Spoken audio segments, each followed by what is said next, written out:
Ho, ho, ho, and Merry Christmas! Welcome to the final Caring View show of 2021. Before we get started, please press that festive red button and get yourself subscribed to our channel. And remember that everything we say tonight is our own views and not of the companies we represent. So Santa, do not put us on the naughty list. Dawn and Mark, how are we both this evening? I'm good, thank you. And I'm good as well. Thank you very much. You? I am good. It's almost Christmas. It's time to be jolly and festive and full elf-like. We've all done well tonight, Dawn. I love your earrings. Pound shop. Oh. Bargain. Bargain. They have two different settings as well, so you can go super flashy if you'd like. Well, now you've said that, I think we need to see it. Oh, I'll probably turn it off. Or electrocute your ear. Oh. No. No. Oh, look. There it is. There it is. Now I'm going to have to do the other one while you're talking. Carry on. While Dawn's doing her jewellery amendments, what's new in the news this week? Mark, you had a famous retweet the other day, didn't you?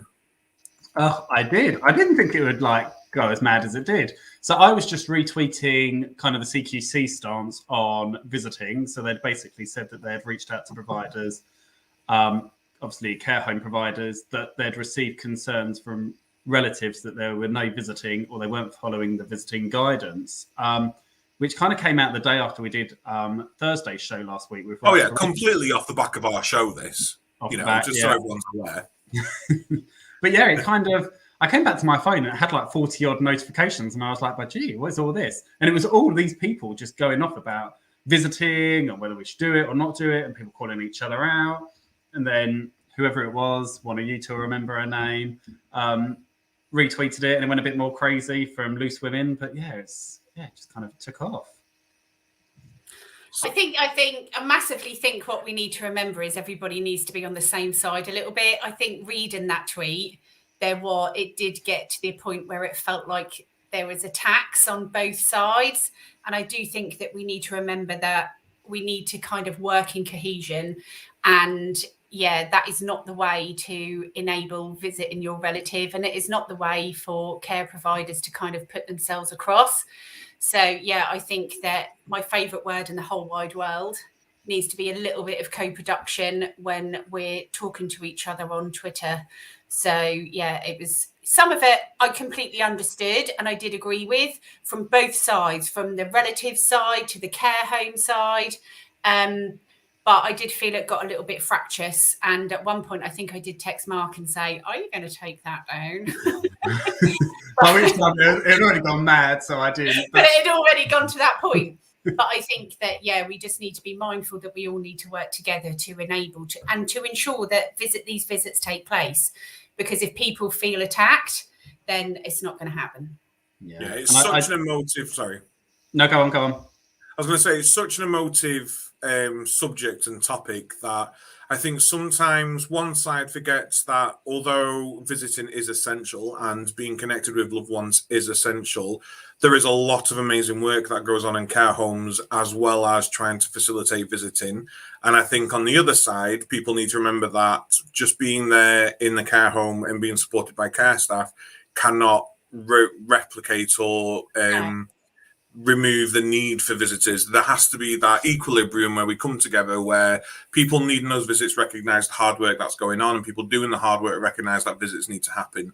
And just working together, being open, having that communication channel just wide open for people to use is brilliant. I think, like you say, Dawn, it got fractious and it was very much one-sided and blinded from both sides at some points. And I think we should all just take it and learn from it. So anyone watching this, let's work together in the future and let's not fall out. No, and I've just had a message to say that, Adam, they really like your angel halo. Because I think where you're sitting, it looks as though you've got a huge angel halo. Well, during the day, it looks like I've got horns. So I'm like devil by night, devil by day, angel by night. From my screen, it also looks like you've got a really bushy Christmas tree tail. Just coming out. So what else is new? Dawn, you've had a hand in something that's been published recently, haven't you? So what's that about? Yeah, so I was working with Collateral Global in respect to some new research on the COVID-19 care home mortality rates. And I spent some time discussing what had happened in respect of the care home that I managed at the time. And they were really thoughtful and really accommodating to listening to me as a care home manager. And the research was published this week. I think it's an amazing piece of research. I think that it shows not just in the UK, it shows globally about the extent of how many deaths there were across the world. And it showed and it highlighted things like inadequate care homes compared to outstanding care homes. It compared good care homes to requires improvement. It compared homes in Italy to those in the UK. And it also brought to light the fact that if these care homes, and especially in the UK, had received things like communication, information, quality control information, safeguarding information, all in respect surrounding COVID-19, that there probably wouldn't have been so many deaths, which is what we already know. But sometimes you need it on in that type of framework. And I think it was really something that I was proud of. I didn't write the research or weren't heavily involved in that part, but as I'm not an academic, but I was listened to and I was understood. And I know they spoke to many care home managers across the country and across the world, and this is what has come out. So everybody needs to take a look. It's on Twitter, Facebook. I've shared it everywhere. And so also they can continue with this research based upon further outbreaks and further variants. I think what's important to note as well is part of our social care innovators, we have a research subgroup, and one thing we found is care providers are so reluctant to take part in research into social care. And actually, it's really important, and just listening to what you've been a part of, Dawn, shows how important it is for people in social care to contribute to this so that the sector's listened to and respected and gets that voice out there. So it is a great piece of research, and like Dawn says, go and check it out, read through it. There's something in there for everyone to take away from it. And it's quite sobering, if I'm honest. Yeah, and it's written really well. And I think that it shows that back in early 2020 and towards the end of 2019, it showed that already social care, like we already know, was understaffed, had a poor structural layout. There was massive underskilling of the staff team. We were under-equipped, we were ill-informed, and we were looking after the most vulnerable people in society. So I think it kind of bridges that gap. And sometimes, I always thought research could be quite a negative thing at times, because there's always that stigma with it. But this is really easy to read. There's a brilliant summary, and it's easily downloadable. So Collateral Group, and they are on Twitter, Facebook, they're everywhere. Fantastic. Now, Boris has announced today he is not going to be Grinch. He is not going to cancel Christmas. It is going ahead. So if you're one of the lucky few who have not tested positive yet before Christmas, then woohoo, we can eat our gooses and turkeys and mince pies and nut roasts if you're that inclined. But we will be expecting changes coming after Christmas, most probably from Boxing Day onwards. So it does beg the question, are we still expecting care homes to close to visitors on Christmas Day? I know we had the show last week, but if the rest of the country is going to be able to continue as they are planned for on Christmas Day, should care homes continue allowing visits moving forwards? I know Denise Welshmark's new superfan agrees with that. And Rice residents agree with that. I think I put a tweet up earlier today, didn't I, asking whether people were getting visits or not in care homes on Christmas Day, and I don't know where we're at now on it. So let me just pull it up. I mean, it's not awful, but it's not great. So we've got 51% of people saying that they are going to be able to visit on Christmas Day, which is absolutely great. But we'd want that number to be in the 90s, 80s, well, hundreds, really, wouldn't we? We want it to be 100%. We've got 29% saying that they aren't. And sadly, we've got 19% still saying that they're waiting a decision on Christmas Day visiting. See, this infuriates me. It absolutely drives me, because Boris Johnson has announced tonight that nobody should change their plans. So unless a care home has an outbreak, there should be no reason why visiting is stopped. But even if there is an outbreak, essential caregivers can still go into that service. So this does infuriate me a little bit, because why would you put these families through that? And why there's clear guidance now. Last week when I first read it, I thought, what a load of gumph. And then the summary came out and I basically understood it. And it was clear, it was concise, and it didn't cut people off completely. Yeah, there was that you can't see grandchildren, you can't see that, but there wasn't that cut off. And I don't understand why providers now are not enabling that guidance, when the Prime Minister has been all over the telly today to say, don't change your Christmas plans. Everything remains as normal. We're not in a lockdown. Yet these providers are making these decisions. So yeah, that makes me really cross for all these families, and only because I enabled visits as much as I could where I worked previously, and B, I've got a family member in a care home. I'd hate to think that my husband couldn't see his mum over Christmas. That breaks my heart.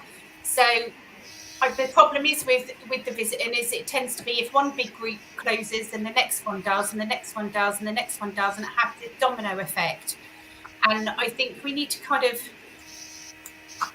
bridge the gap and listen to the Prime Minister's advice for once, and follow the guidance, if anything.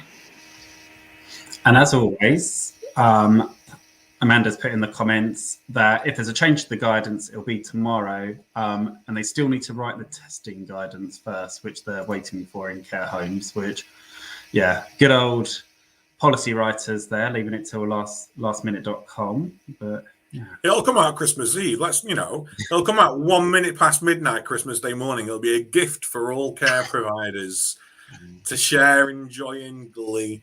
Now, if only everyone had listened to the guidance on not changing their plans, Dawn, because a certain someone would be at Sandringham Palace this Christmas. But plans have changed, and this is going to be my Christmas plea. Is there anyone that can go and introduce our Dawn to the Queen, please? Because she's desperate for it, and this year was her year to go and see her on Christmas Day at Sandringham Palace. I'm guessing it's Sandringham. I don't know much about the palaces. Yeah, so last year I was going to go, and then obviously with the lockdowns and things, she didn't come to Sandringham.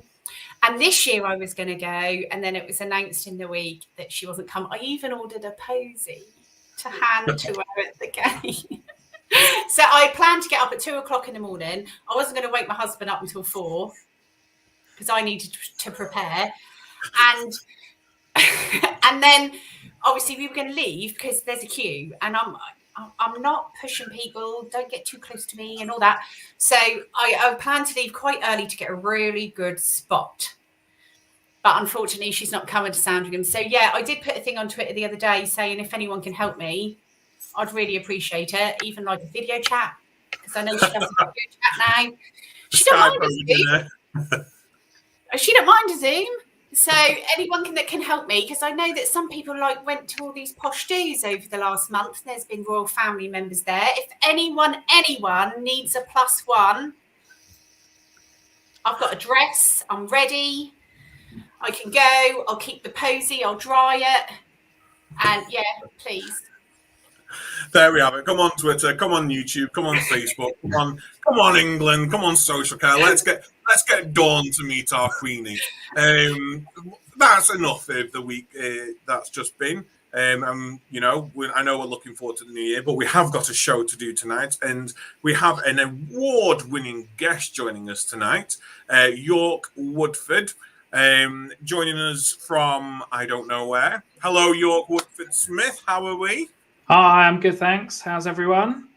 Yeah, I think not we're all too a bit bad. disappointed that you win the outfit tonight with your is it super sexy Christmas get up? It is indeed, but I will reveal all at the end of the show. So keeps everyone on board. I love this poll. This just made my day. I've been isolating from COVID, and I saw this on LinkedIn the other day, and it made my day. I shared it everywhere. I'm just concerned that we don't go out after Watershed. Does Watershed apply to you two? Do we have to be worried? I think we'll be okay. I mean, if you've got the box suitable for kids or not, to tick not. But let's just be safe with that one. But I don't think it shouldn't be too bad. And it'll be quick.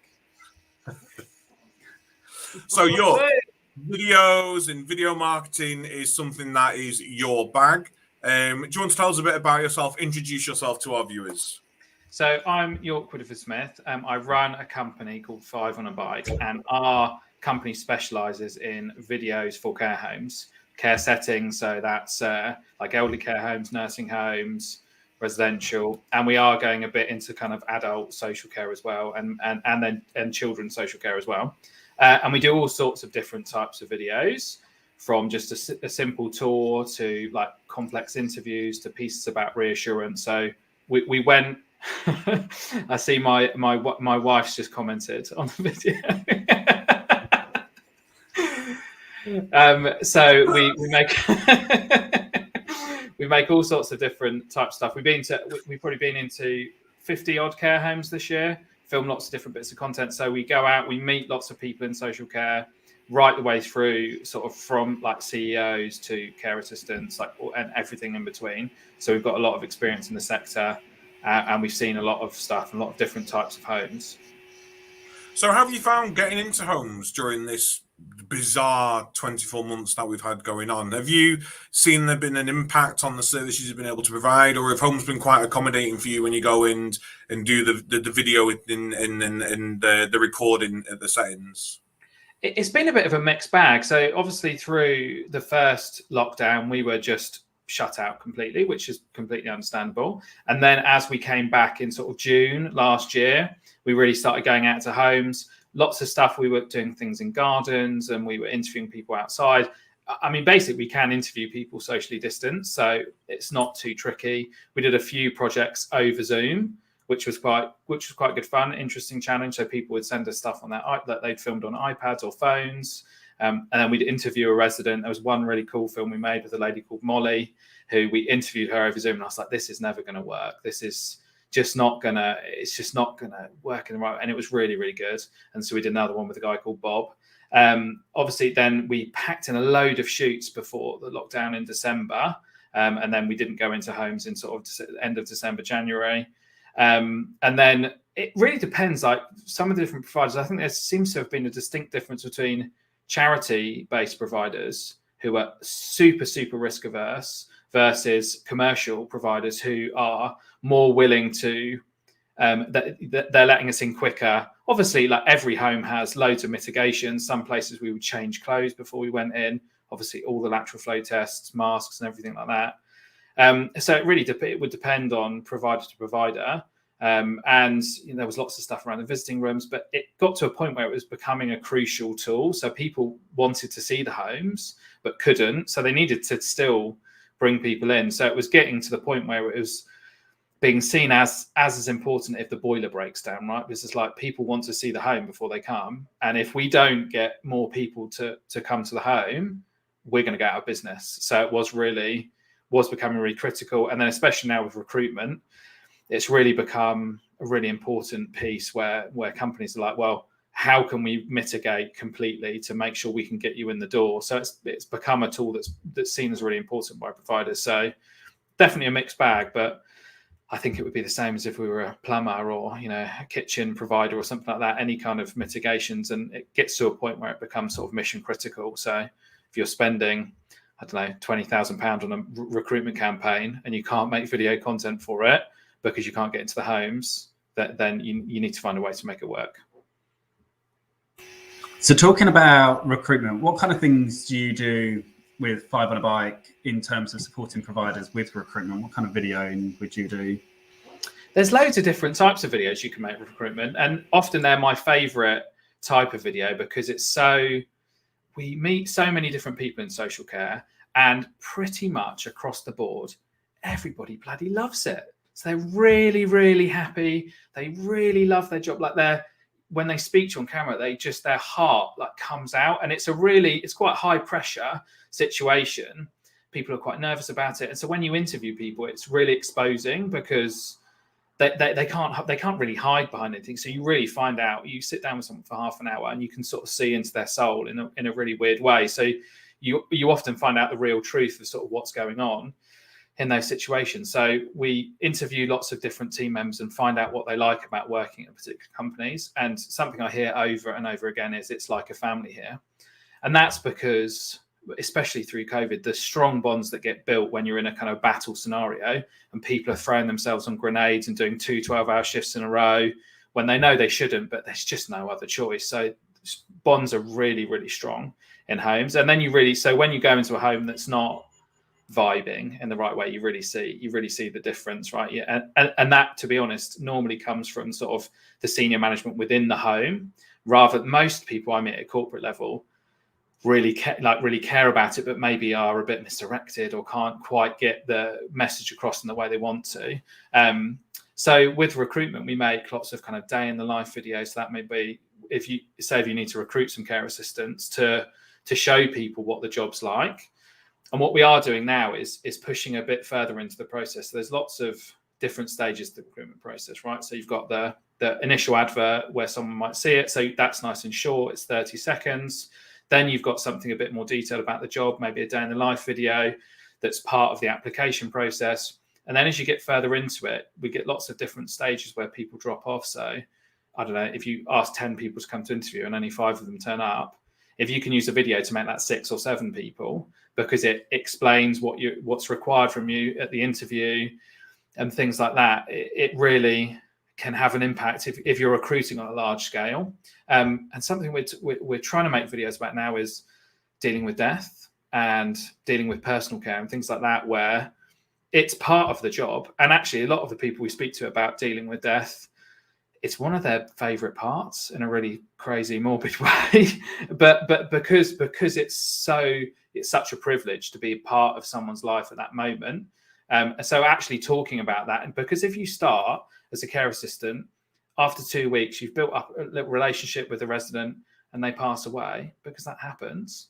And it must be really difficult to deal with your first time. If no one's talked to you about that before you get to it, a lot of people quit because they can't deal with it. And actually, if we give people a chance to understand these things, so we're just looking for different ways within the recruitment process to just make a marginal difference to each stage, just 2%, 5%, 10%, just using video content dipped in at different points to help get people over that. And part of it is being honest, right? If you lie and get people in the door, they'll just quit and there's no point.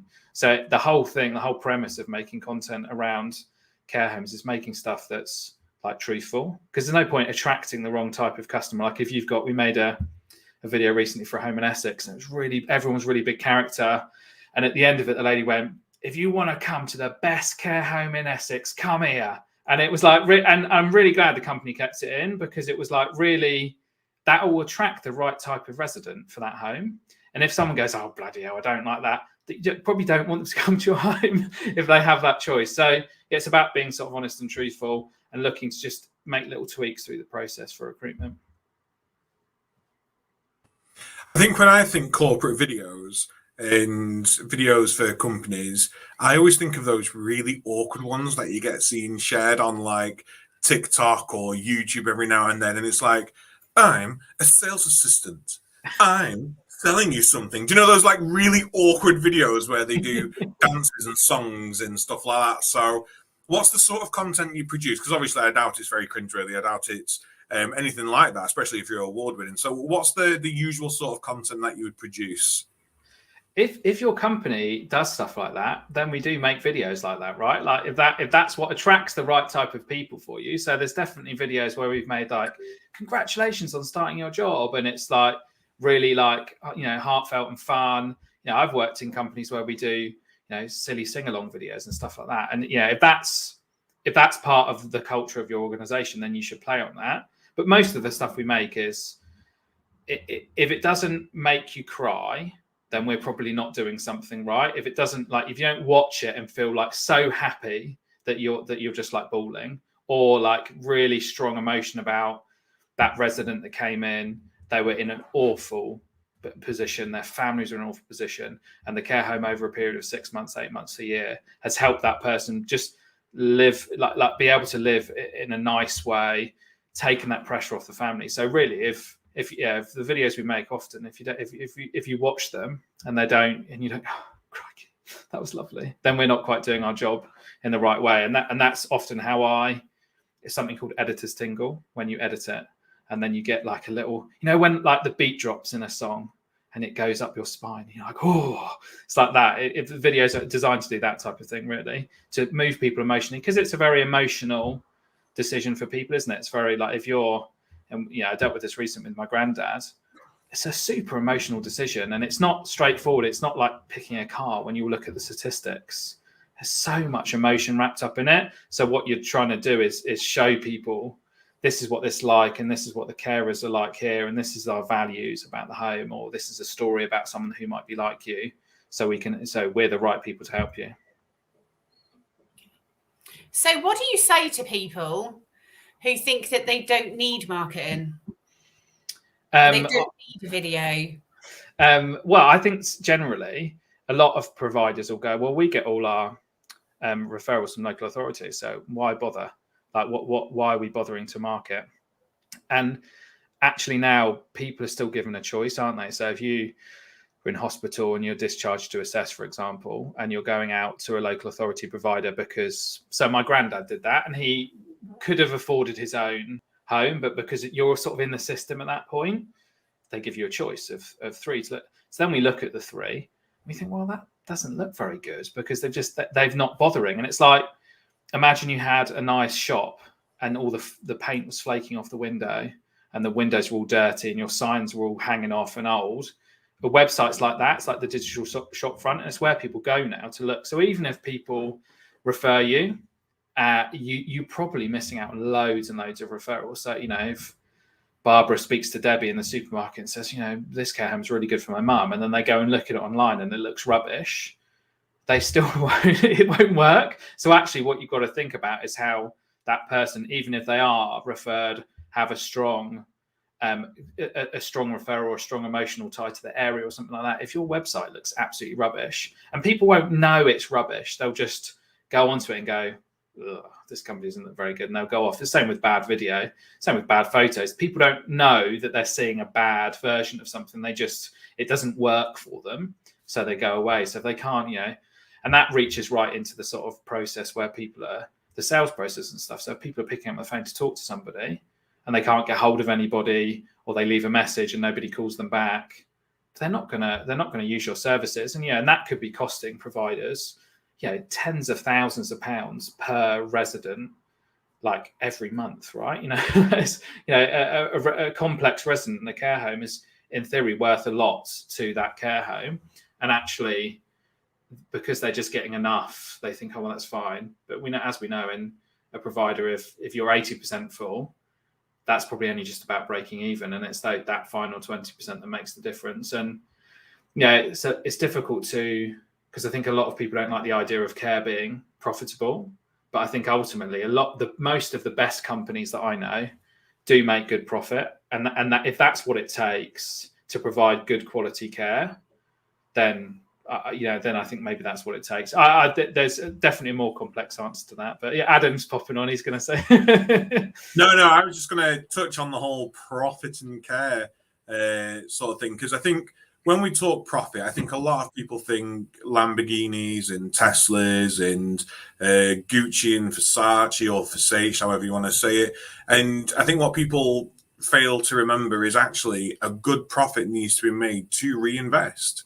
You need to redo your decor so often because of infection control, and you want to decorate people's bedrooms every single time someone new moves in, and you do want to pay your team the best wage. So profit's good once it's reinvested back into a home. And if that's reinvested into wages, into decor, into marketing to help the home become more viable, then, you know, I personally am all for that. I think when we talk profit and people think, well, where's my money going? And you can see it's going to a Cayman Island somewhere, then people have an issue. But no, I completely agree. You know, if it's going to help boost profits that can get reinvested back into a home to improve good life outcomes for everyone, there's nothing to be ashamed about there. We're not like the NHS, you know, we don't get that money from the public. You know, it's all come through business, and that's how it is at the end of the day. I think like maybe, you know, the answer to it isn't like profit is bad, not for profit is good, because I work with not for profit providers, and sometimes they don't actually put the interests of the resident first, whereas a commercial provider does, because it's their customer. So there is, so, you know, there's nuances in that, right? You know, and there's different things, but I often wonder whether something like a sort of minimum investment requirement for a care home would be a good thing. But, you know, I think we're getting into, you know, ultimately the business model is not quite right for today, right? The capitalism model is not quite right, but I think it does broadly work. It's just finding a way. I really like the idea of like B Corps and things like that, where it's like a different way of running a business. I've got a new business idea that I'd like to start up, and I want to run it as like an open book business. So it's like, look, this is what these people get paid. This is how much profit it makes. This is what we're trying to do for the community, and be really open with it. I think maybe if more care homes were like that, because actually they might have fancy cars, but, you know, I can lease a fancy car through my company if I wanted to, because it's a tax write-off, you know, and it in a lot of ways makes sense. So sometimes the company director has a Range Rover, but they're barely taking home any salary because they're just running all their expenses through the company. So, you know, I think, yeah, it's not necessarily the answer to the question or not. So my other thing is, so what I want you to do, Mark, is York is going to teach you how to perform well on video. Woo! So, Mark, you need to face York. Turn a little bit. Other way. I can't see the camera when I turn. There's a comment. There's a comment coming. I can see the comments. Video. So, York, teach Mark how to perform well on video. Well, firstly, you should probably face the camera. Got all these directions. People are giving me mixed messages.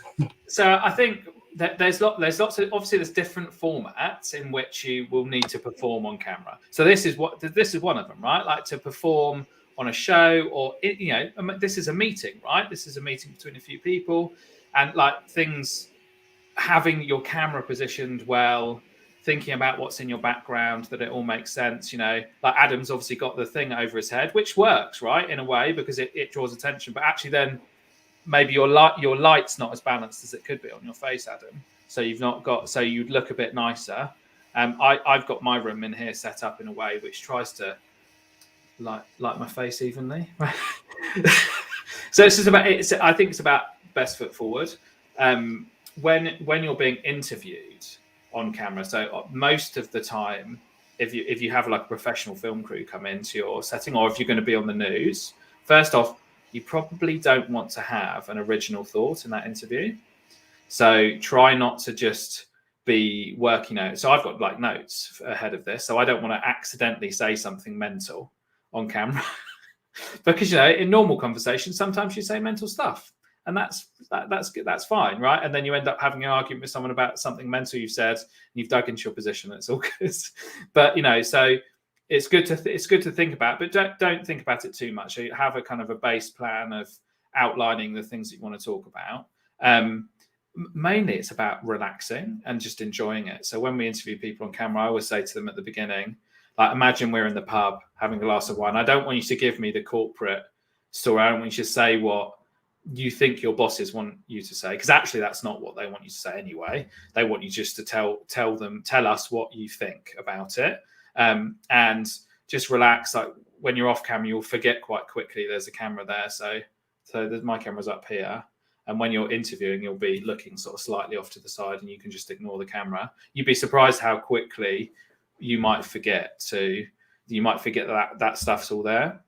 And then it's about being kind of the best version of yourself. So cameras sort of mute you down a bit. So if you don't have a big character, you're just kind of not like sort of normal, you don't necessarily come across very well on camera because it sort of mutes you down. They say camera adds £10. Well, I think it sort of takes away 20% of your energy. So you need to put that extra little bit of energy into what you do when you're on camera. So yeah, everybody in here is quite a big character. So that's why you come across well on camera. But then when we meet in real life, we know I used to work with lots of different news presenters, and I wondered why they were so mental in real life. And I was like, why are these people so mental? And then they go on telly and they look normal. And it's because it sort of dampens you down a bit. So tips like just sort of relax and enjoy yourself and try and enjoy yourself. And again, there's lots of different scenarios. And with Zoom, I think, with Zoom meetings and interviews, try not to make anything too distracting. Think about your background. Don't go on to something and leave yourself on mute because it's been too long now. We can't use that as an excuse anymore. Does that make sense? Is that good? Is that some good tips? Yeah, I think they were really good tips. Adam, and just me. Adam's still on mute. We have to tell Adam every week that he's still on mute. It's definitely no. I was mocking. I was going. On mute. I'm always on mute every single week. Always on. It's because I'm lost in the story. I'm lost in what's going on. We get all these wonderful guests coming on. I'm just engrossed, and I'm like, oh crumbs! I've actually got a job to do now, so I best unmute myself and talk. Well, that is what happens, right? Imagine I used to work a lot in events. And people that go onto stages and talk in events are mental because they're so nervous about what's going on, they forget how to human.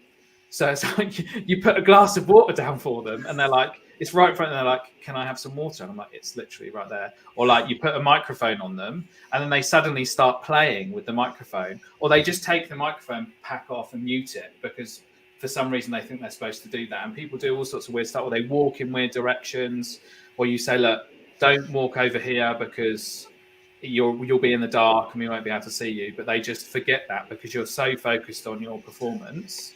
And I think there is the same element of that on Zoom, isn't there? Especially if you're doing something sort of big, that you end up, the adrenaline takes over. So it's a condition called marshmallow brain, when your brain turns to marshmallow during an interview and you forget about everything that you've ever done or talked about, and your brain just melts. And that's why it's good to be prepared for when you're interviewed, just to have a good idea about what you want to talk about. I'm terrible at being prepared, and I will always remember when I was on Sarah Houston's Sky Show, and you're always waiting in the green room, waiting to go on, and then you're on my phone, tweeting, probably texting Dawn and Mark, and I'm like, I'm just waiting to go on, and she's just chatting, blah blah blah blah blah. And I actually thought I had time, so I thought I'm gonna squeeze a yawn in before we go live because it'll be absolutely fine. Big ass face on this screen on Sky News, and it's just me going. No, you didn't. You yawned and then went. The biggest, cheesiest grin going.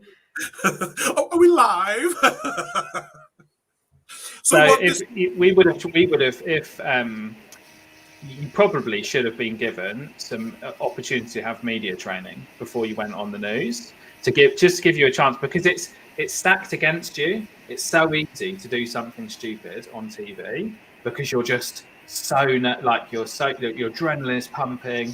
They're really experienced, and they want, in some ways, they want you to do something weird because it makes a better story, or they want you to say something you didn't mean to say, and they're trained to ask you questions to make you feel uncomfortable. And actually, no. So there's a lot of stuff around like politicians and how they answer questions. Why should don't be silly? Your politicians do not answer questions. Well, why should you have to answer just because someone goes, I want a yes or no answer to this thing. Tell me the yes or no answer. And there isn't a yes or no answer. And then actually, why should you be forced just because someone's decided they want to ask you that question and that's not what you want to talk about?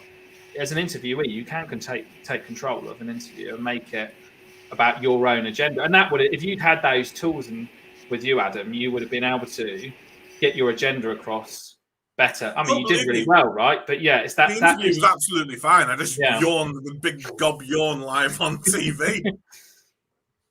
I mean, let's put it this way. I didn't go into a whole Peppa Pig fever dream So I was pretty much if you don't hit Peppa Pig when you're on live TV, you're pretty much doing okay. I think once you get to a certain level, you can start breaking the rules, and it kind of doesn't matter. They just go, yeah, whatever. So, what's the reception with CQC? Because obviously, there's a whole consent and capacity issue around image capture and videos and photos, and I know a lot of providers are now just moving into the whole social media game and sharing those stories and photos. So, what's CQC's response to video marketing? Are they generally receptive of it? I've not really heard them say anything sort of specifically negative. I mean, consent's an interesting area because most of the time it's obvious. Like if we've been put into situations where we're sat with somebody and we're interviewing, we're like, this is not appropriate. This person doesn't. So I remember one very specifically. It was a couple we interviewed, and they said, "Oh yeah, she's the wife has dementia, and but she's quite early stages." And we got that, and she literally couldn't, from 1 minute to the next, remember who we were, and why we were there.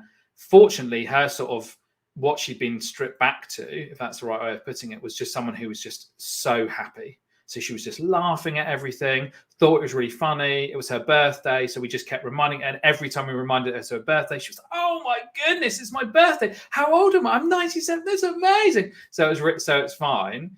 So it's in cases you can tell, we don't generally go into dementia, like flaws and things like that, because it's just not appropriate, right? So we are looking to talk to people that maybe have capacity. If we go into a home that is completely based around dementia care, then we'll often just be speaking to the team members and the management or external people. So maybe like the local doctor or the local vicar or something like that, people who are involved in the community. So from a consent perspective, I think it's mostly pretty obvious, like if you're doing something that's not appropriate. I've had a few conversations with CQC around using video content for part of your evidence packs that you put in for CQC. So I've had a couple of conversations. One lady said, yeah, you can absolutely use it. Another guy said, I don't know if we can handle the data. Ultimately, most of them would be video links, for example. There would be a link to a Vimeo video or a YouTube video where you would say that part of what we want to do is represent how we're well led. So here is a series of videos from the senior management at the company talking about the structures we've put in place, why we do that, testimonials from family members and residents, and especially I think if you're putting together a case to be outstanding, and the way I understand it is if a CQC inspector wants to make a setting outstanding, they have to go and pitch it to a panel. So, I'm sure you guys know this, but that, they will need good evidence to show that. So if they've got a really strong piece of video content that shows that, I would like to think they'd be able to use that as part of that evidence packet and say, here's this is why we believe this setting is really good. Look at this amazing video. Look at this testimonial from this resident's family. Look at this stuff. Look at the facilities they've installed here that all go towards that. And also, I think there's a case for making, if you've got a requires improvement, to address that, right? So if your website says requires improvement, that's really bad. Really bad for you, right? My wife used to work in the childcare sector, and a similar thing happened to her setting.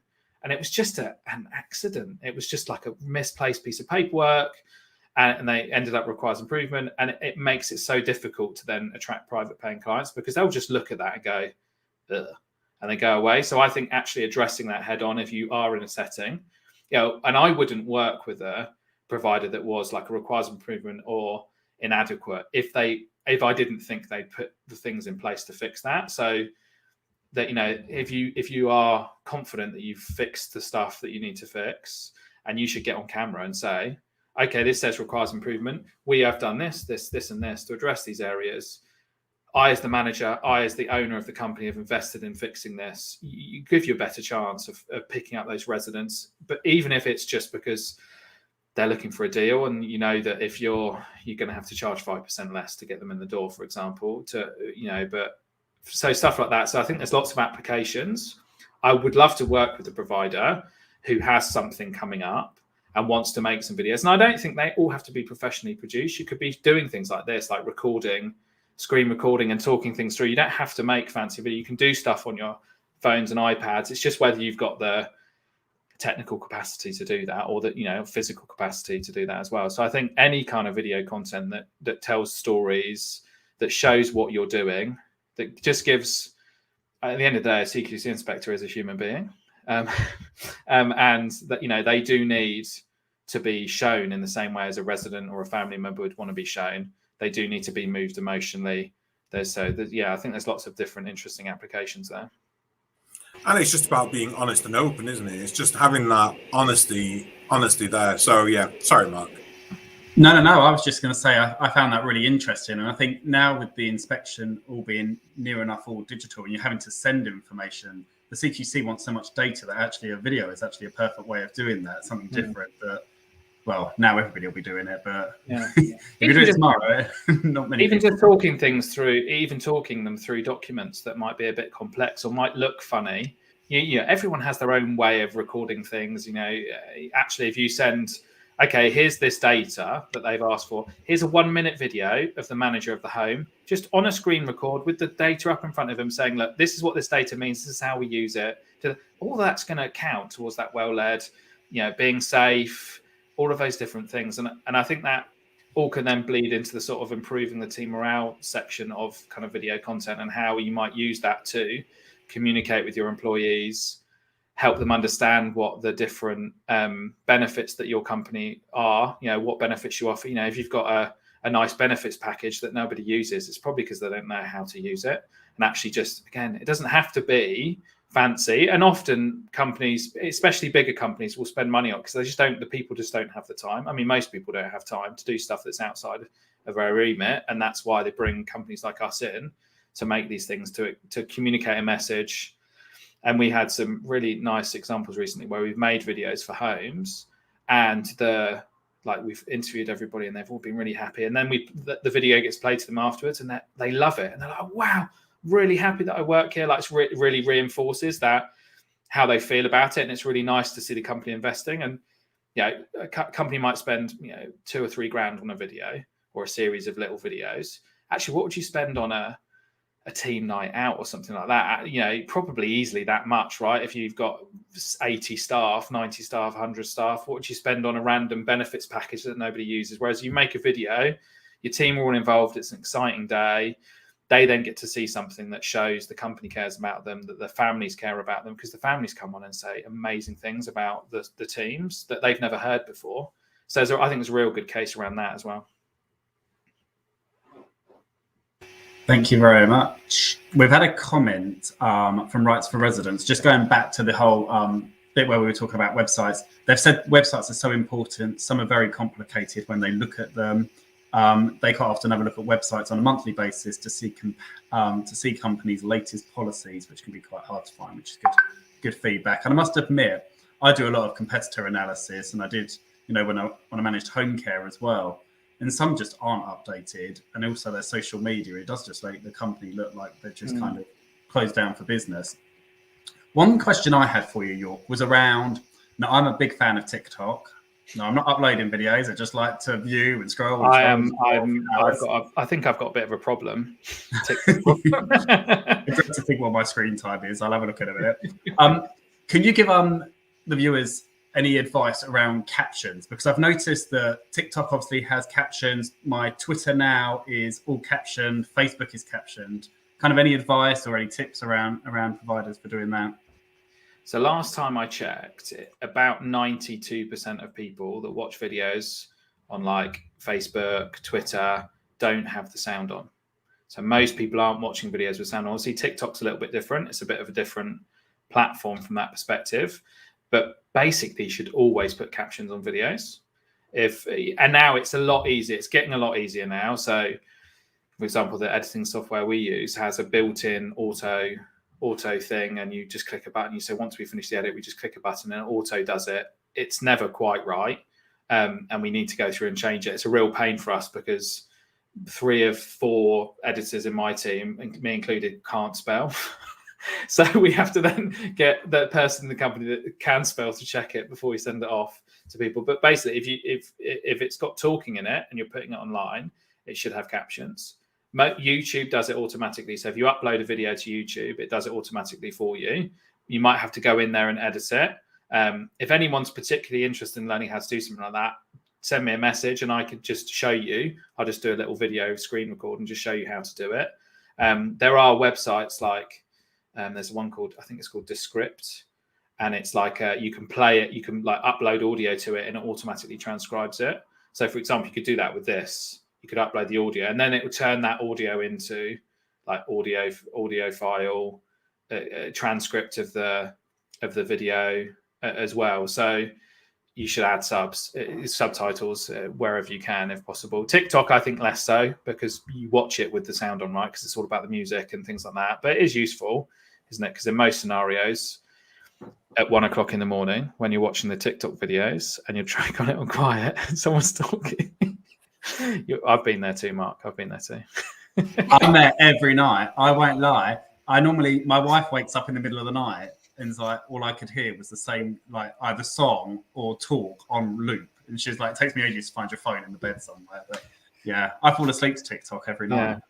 It's because I've sort of moved myself away from like Facebook, and I quite like LinkedIn, but I use it professionally, so I'm not sort of on it at night time. And I got sort of rid of Facebook. I'm not too into Twitter, but TikTok's really kind of grabbed hold of me a bit, and because mostly it cracks me up. Like every other video cracks me up, so I'm like, yeah, it's really funny. It's really good for learning. There are so many life hacks on there. I feel like you might have watched it for so long that he's come dressed like this. I'm a bit worried that he might have one of those ring lights that he's gonna like bring behind him in a minute. No, or they're really emotional at the minute. There's a lot of family reunions that I've got to stop watching. Oh, Dawn, you had one earlier that was really good. Why don't you tell us about the one earlier? That's relating to care. Oh, the little girl who said to her mum that she wanted to go and make people happy and take her dollies. So she went to a memory unit and went and showed all the ladies and gents who live at the memory unit her dollies. And it was just amazing. And I sat there and blubbed for ages. And I don't know why, because it's on TikTok, but I watch it again and again. I'm like, oh, why am I putting myself through it? I scroll and laugh at something. I think, oh, I'm going to watch the little girl again. Why? Or watch the army soldier come home who hasn't been home from Afghanistan in 4 years. Why? Why do you put yourself through it? So I've got a question. So if we were to employ you, York, and you were to come into the care home, do you do the whole thing?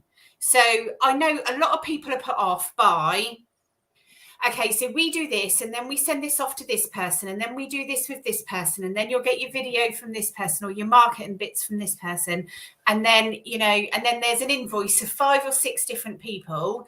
And it is really off-putting. I know that in my previous employment, we had looked into videos and things like that, but it was 4 or 5 different companies that would do each piece of this, that, and everything else. And there was 5 different invoices and the director just said no. I mean, that sounds mental, but we do. So when it comes to video specifically, we do the whole process. So you generally start off, you'll talk to me or one of my senior team about what you want to make the video about. And we'd sort of set the scope for it. And then you go into the process. So we do pre-production. We'll help you plan it out. We always want to talk to the manager of the home, if at all possible. And maybe like if we're going to interview the activities coordinator, we want to speak to them to help them decide what the best activities to put on. Anybody that's involved, we want to try and engage them before we go. If we turn up to a home cold, it generally doesn't go as well as when we talk to them and we tell them about what we're doing and we build their expectations around it. So then my team come, we film everything, we interview the different people throughout the day, we go and shoot the activities. Normally someone with us from the company, but the longer we work with companies, it tends to be like the marketing person will come with us and go, oh, you guys can crack on, and they'll just do emails for the day and we'll go off and we'll do all the little different bits and pieces. And like often the activity coordinator is the person sort of holding our hand through the home for the day. Then we take it back, we edit it all together. And generally what we found is that we try and get it to like, would we publish this on our website if it was our home, to get it to that position and then send it to you? So then ideally you go, wow, this is bloody brilliant. No changes, or York, you spelt this wrong in the subtitles. Can you change it? And get it to a position where it's sort of pretty much done first time round. And then it also like we're one entity 500 bikes, so we would just send you one. We'd pre-agree the price and send you one invoice. So I don't know how when you've had that experience, but fortunately for me, lots of video production companies are really rubbish. So that sort of plays well for me, because we try to, on a basic level, not be a rubbish company. So, just keeping things simple. And I've got a team of 8 people, so there's always someone around to help. There's generally like a dedicated project manager for the project. So someone that you would know, I need to talk to this person if I want to get this moved up quickly. Yeah, how do I do the feedback on the videos and stuff like that? So we try and make it as simple as possible for when we work with people. I don't know, it obviously probably slightly differs depending on what the project is, but what's kind of like the turnaround? So say you did what Dawn just said, you came in, spent the whole day recording bits and pieces. What's kind of the turnaround to get then the video back out for people to put up on their websites and bits and pieces? So we generally were always, I'd be disappointed if we weren't delivering videos within 2 weeks, but often it can be much quicker. So from the date of filming, if say, for example, there's a specific campaign that's going live, so we go and film on the Wednesday, there's no reason why we can't have the thing ready for the weekend, but that just needs to be planned in. And then you need to put the right people. Often what happens is it gets stuck in internal feedback on the client side. So we'll be working with Dawn on the project, but then Dawn needs to check it with 2 or 3 other people. And that's where it falls down and it takes too long to get the feedback, or someone comes in at the last minute. The CEO flies in at the last minute and says, why are we doing it like this? So it's good to, if you want to do it quickly, you get all the stakeholders involved on board early doors. Say, right, we are going to send you the video at 10 o'clock on Thursday. We need the feedback by 12. If we don't get it, tough. And then because then the next bit needs to happen. So it's just about planning it out. But generally a couple of weeks, 2 or 3 weeks. We did a load of filming early December, and all of those projects are done now. So all of the people have got the different projects and they're live. So it just depends on that internal structure, what the deadline is. Often if there's a deadline you're working to, so if you're making a video like for an event or for a specific marketing campaign, that often helps because there's a specific deadline to work to. It's the ones where there's not a specific deadline that they go on and on and on and on like that. So yeah, a couple of weeks. No, that's really good. So, I mean, we could talk about this all evening. We could talk about how people can just use things like Zoom to do their own screen recordings in tutorials, and there's so much technology out there that is accessible to be able to work on this on your own. I don't want to go too much into them. I don't want to take away business from New York, but it is time consuming. Well, I know because I don't want to do it. I don't want to make rubbish screen recording. I want to make beautiful content that makes people cry, and I'm not going to do that when I'm screen recording your induction program, right? Like that stuff, you should be doing that yourself, and leaders, in companies should be doing those things, and they're not, because people are worried about recording themselves on video, and that's often they'll employ companies to come in because they're worried about putting the CEO, so often they bring us in because they know we've got the guts to tell the CEO you've got spinach in your teeth, or you shouldn't say it like that. But how about doing that again? So I don't know, if we ever interview you and someone says there was a problem with the sound, it's probably because you've said something wrong. But we don't want to tell you that. We want to retake it because that's one of the techniques that you use, because you don't want to. If you tell people, oh no, don't say it like that, say it like this, it's really difficult to do that. So anything that isn't really good and really high quality, we can't go into a home every day and film activities. You should be doing that yourself on an iPad or a phone, and putting that, and obviously consent and everything else forgiving. There's no reason why you can't film a couple of clips of the ladies in the home doing the flower arranging and stick that on your Facebook page. It doesn't need to be flashy. And actually, a lot of the time that content's more powerful because it's really real. And that's a real problem, real thing that we have around, how do we create content that doesn't seem overproduced, that doesn't seem fake. That's authentic. That's authentic. And and that's what you get from something you film yourself. But often people go too far the other way, and it's crap quality. So you can't tell what's happening, and you don't get that emotional punch. So anything you can do. We don't want to do stuff like that. So go for it. Use Zoom, use Vimeo, record, Vidyard. And there's all sorts of different ones out there that you can use to record stuff. Well, we're getting towards the end of the show. We do want to touch on your award quickly before we get our, hopefully, sexy reveal. So do you want to let us know about your award, York, and then we'll go on to our big Christmas present? So we won the Care Sector Supplier Award for Creative and Marketing Services, and it was really nice. We didn't. I really didn't expect to win it because the people we were up against are really good companies, and I was like, "There's no way." And then one of the companies got the award of merit, like before they announced the winner of it, and I was like, oh, "Okay, well that company's not in it, so that other company will win it." Because that first company that got the award of merit had won like 10 awards that year, and then so when I got it, I was genuinely surprised. And I have two weaknesses in life. One is hotel breakfasts. I want to eat the value of my hotel room and sausages. And the second is table wine at events. I can't. I've got a problem with it. I don't even like wine, but I want to again try and drink the value of the ticket of the event. So I was absolutely steaming by the time it came around. So, oh my God, I've got to go up on the stage. And then earlier on in the night, I'd been cutting up my dinner, cut a tomato, and the tomato burst all over my top. So I said, we all know Sanga, don't we? So it's someone we know from the sort of network. So I'm sat next to Sanga, scrubbing my top, like, oh my God, what am I going to do? And to the point where it got so wet, it was like see-through my shirt. So I was like, oh, now I have to dry it. So it was a very tumultuous evening, but I very much enjoyed it. And it was nice for my team to come and, just to get that validation from the network. We do work hard at what we do, and my team work hard. And, part of the reason we work in the care sector is because the videos that we make feel like they mean something and actually make a difference. Whereas before we were making internal comms for FTSE 250 companies, and no one cares. No, really, and it was rubbish, and the clients were really hard work. And now we go in the care sector, clients are so nice, everybody's so lovely, really complimentary about the work. They understand what we're doing for them. We understand how to do it really well, so you can create really good flow.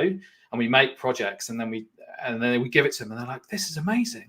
And we never got that before when we were working in FTSE companies, or like a random 3D printing company or a brewery or something like that. We would just go from sector to sector. So it's really nice to really sort of dig into the care sector and feel like we're doing something decent, something worthwhile. Like if one person watches a video and it helps them make a better choice for care for their loved one, then I think we're winning. I think it's good value in that. But nice to be able to prove that, to help convince people to make the investment in it. But we can't have everything.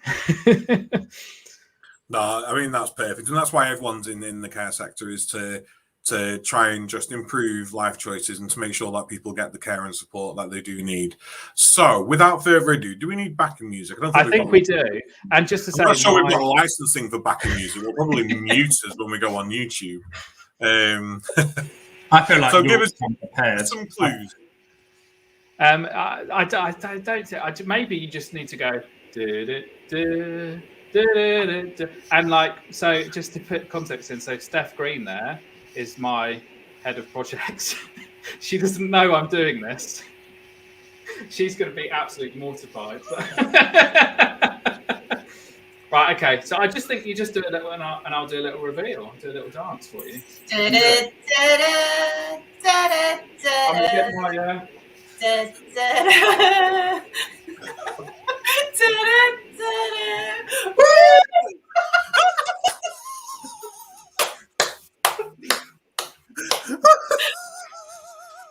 It's my sexy outfit, guys. That is stunning. It fits me very well, actually. I hope next time we all meet up, you wear this outfit out. Right, that's all you get. Any more, and we're going to have to go premium. You can go check out the OF link. I was about to say, we've got a link to your OF somewhere in the banners. 50% off tonight only. Yeah, let's put an Amazon affiliate link in. Honestly. Well, what better way to finish our show than with York filling our stockings? So, next week we are taking a break. I know we said we were going to do every week this year, but it is Christmas. Everyone's busy, and hopefully, all being well, we are going to try and spend some time with our loved ones. So I think we're back 4th of January, are we, team? Yes. Yes. Seems so long away, but yeah, it's only 2 weeks. So yeah, no, I think it'll be good. Spend some time with family, friends. Hopefully we avoid COVID. Dawn, Yeah. you'll be all right now that you're coming out of self-isolation. Yeah. Dawn's like an immune superhero now. She can just walk around anywhere going, oh, stadium, I'll go there. Well, Simon doesn't know what's coming tomorrow because we are going to every shop in the whole of Norwich city centre. I mean, everywhere. the shops aren't really that busy. Like, I've been out shopping a couple of times and they're not really busy. So I think you'll be all right. Like, there's. It doesn't matter with my husband. Yeah. There could be 3 people in a massive store and they'd still have a problem. So we are going everywhere. So yeah, I'm going to get fresh air. I'm going to walk outside of my front door without shouting to the postman through the front door, just leave it there. I'm isolating. So yeah, I'm looking forward to tomorrow. Should be skipping down the path. Yeah. We've got a few more days left on our advent calendar, so we've got some more spectacular people that we will be celebrating. But I just want to say a huge thank you to everyone who have joined us this year, for everyone working in the sector, for everyone considering working in the sector, for everyone who used to work in the sector and through either your choice or not your choice, you're no longer in the sector. Just to anyone who makes social care fantastic, I just want to say a personal thank you. And I know Dawn and Mark will probably want to say their own thank yous now. Yeah, I think that it's been quite a whirlwind year, and we started this off, I think, just after the spring. And I've met some amazing people and spent some time with some wonderful people too. So I just want to say thank you to everybody who has offered me support and offered the sector support as a whole. So thank you very much, and happy Christmas and a happy new year. I think you've both summed it up really nicely. Yeah, I think everybody that's tuned in weekly, and I know we get different viewers every week, to people like York and everybody else that's appeared on the show, you know, and made it what it is. And I think everybody that kind of got behind the social media, you know, the Green Heart for Social Care that we came up with, you know, the Facebook page. And I think just allowing us to be able to connect people that work in social care with people that use social care, but also their relatives. I think it's been a really nice kind of rounded, you know, project that we've put together. So yeah, no, thank you very much, and Merry Christmas to everybody. We'll be in touch over the next week or so to let you know what our shows will be coming up in January. But until then, enjoy your Christmases wherever you are, if you can do. If you're working, again, a massive thank you for supporting everyone on Christmas Day and the festive days. But until then, Merry Christmas, and we'll see you next year. Merry Christmas. Merry Christmas.